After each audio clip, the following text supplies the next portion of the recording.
مبصرة لتبتغوا فضلا من ربكم ولتعلموا عدد السنين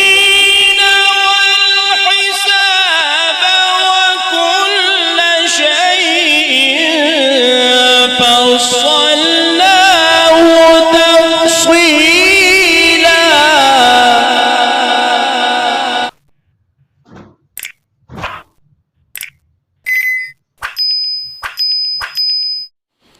بسم الله الرحمن الرحيم.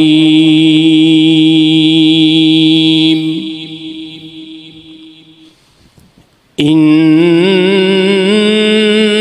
هذا القرآن يهدي للتي هي أقوم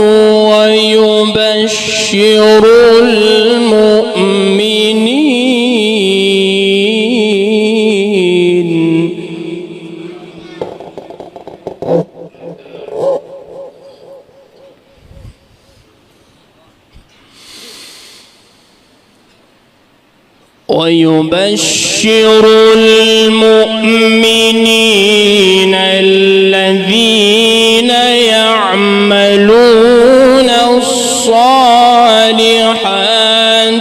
أن لهم أجرا كبيرا.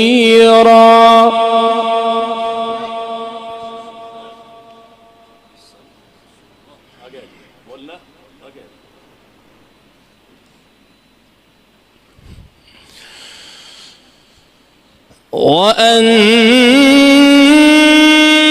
الذين لا يؤمنون بالآخرة